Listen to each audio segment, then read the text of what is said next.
এখন বাজে 5:30। এখন উঠলাম, সকাল সকাল উঠে পড়েছি। দেখো গেটের তালাটা খুলবো।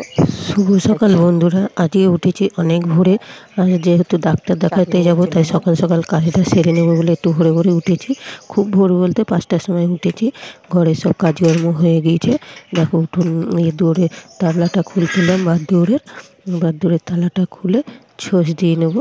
জানো তো বন্ধুরা, আজ ডাক্তার দেখাতে যেতাম এক জায়গায়, গেলাম এক জায়গায়, বড় বিপদ হয়ে গিয়েছিল। রাস্তায় বেরিয়ে এরকম বিপদ হবে আমি স্বপ্নেও ভাবতে পারিনি। তা কী বিপদ হয়েছিল, কিসের বিপদ হয়েছিল, সবটাই তোমাদের সঙ্গে শেয়ার করব।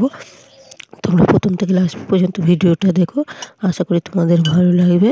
তা আমার পরিচয়টা দিয়ে দিই। বর্ধমান জেলার ছোট্ট একটি গ্রাম থেকে আমি সোমা বলছি। আমার ব্লগ চ্যানেলে সবাইকে স্বাগত। ভিডিওর যদি কোনো অংশ যদি একটু ভালো লেগে থাকে, তবে প্লিজ চ্যানেলটাকে সাবস্ক্রাইব করে আমার পাশে থাকবে। সকালবেলা বাসি কাজ সারা হয়ে গেছে, চা করে তোমাদের দাদাভাইকে দিয়ে দিলাম। দিয়ে বাসন কটা মেজে ধুয়ে নিয়ে চলে আসলাম বন্ধুরা। দিয়ে একবারে স্নান করে ঠাকুর পুজো দিয়ে চলে আসলাম রান্নাঘরে রান্নাটা করে নিচ্ছি তাড়াহুড়ো করে, কারণ 9টা 5-এর ট্রেন। তাই রান্নাটা তাড়াহুড়ো করে নেবো। ডাঁটার তরকারি করবো পাঁচমিশালি সবজি দিয়ে। তাই দেখো ভাত হয়ে গেছে, আলু সেদ্ধ উচ্চ ভাতে দিয়ে ভাত করেছি। আর আমাদের অনেকটা রাত হবে বলে সারাদিনটাই লেগে যাবে, যার জন্য ভাত রান্না করে থুয়ে গেছি। আম্মু খেয়ে যায়, আমরা খেয়ে যাচ্ছি, আর ছেলে তো খাবে ধরো, তাই করে নিচ্ছি। যে ছেলেকে বললাম একটা ডিমের বড়া করে নিবি, ও তো সবজি খেতে চায় না। কড়াই চাপিয়ে দিয়েছি, আর এদিকে ভাতটা ঢেলে নিচ্ছি। ভাত হয়ে গেছে, আলু সেদ্ধ আর ভাতটা বেড়ে দিচ্ছি। ঠান্ডা হয়ে বেশি কিছু রান্না করবো না, ডাঁটার তরকারি করবো। আমরা দুজনে খাওয়া দাওয়া আর জল খাওয়ার জন্য আলু ইচ্ছে দিয়ে দিয়েছি ভাতে। তরকারিটা চাপিয়ে দিয়েছি। বিপদ বলতে বন্ধুরা, আমি যাবো মায়াপুরে ডাক্তার দেখাতে, আর সর্ষে লঙ্কা মায়াপুরের উদ্দেশ্যে বেরিয়েছিলাম আমরা দুজনে। তাড়াতাড়ি করে দেখাবো, এখানে নতুন হোক বন্ধুরা, যাই আমরা বেরিয়েছিলাম 9টা 5-এর ট্রেনটা মায়াপুরের টাইমে ডাক্তার দেখাতে। 8:30 জানো তো সময় বেরিয়ে গিয়েছিলাম। তাড়াতাড়ি করে ধরো খাওয়া দাওয়া করে কোনোরকম না কোনো খেয়ে রান্না হলো। লেডিস আমরা আমি জেন্টসে উঠছি, লেডিসে তুমি উঠতে পারবে, ওখানটা একটা কম থাকে।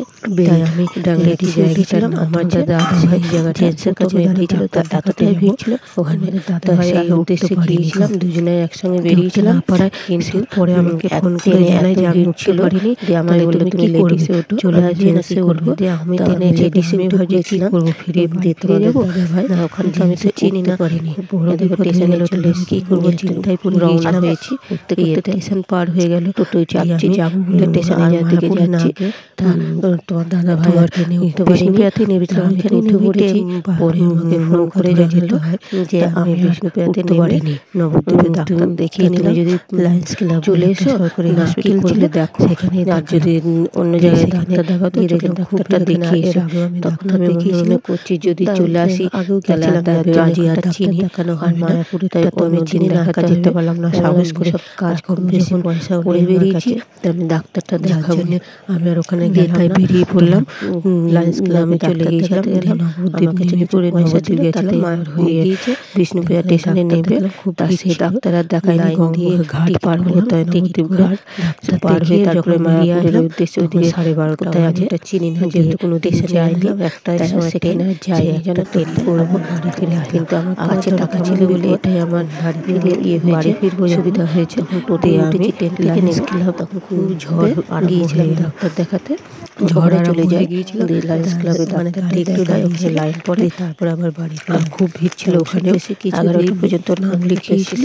এই নাম লিখে তারপর আসলাম যখন খাবার জন্য, ওষুধ এগুলো ট্রেনে এসেছি। আর বাড়িতে এসে পৌঁছেছি ধরো প্রায় 2টো পার হয়ে গেছে, 2:30 বাজে।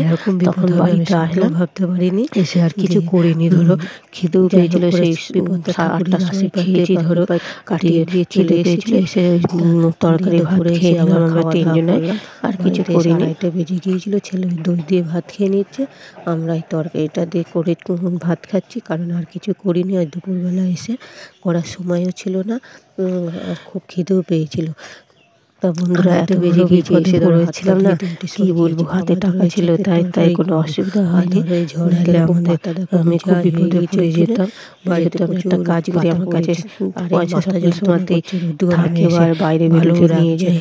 এমনি দাদা ভাইয়ের সঙ্গে মাথা কপাল কামড়ায় আর যন্ত্রণা করছে, দিয়ে বিপদ ঠাকুর আমাকে উদ্ধার করেছে। ডাক্তার দেখানো হয়েছে, ওষুধও নিয়ে এসেছি, খেয়ে শুয়ে। তোমাদের সঙ্গে স্কিপ করা হয়ে গেছে, ওষুধটা নিয়ে এসে দেখিয়েছিলাম, ওটা দেখিয়ে ভিডিওতে স্কিপ করা হয়ে গেছে, দেখানো হয়নি।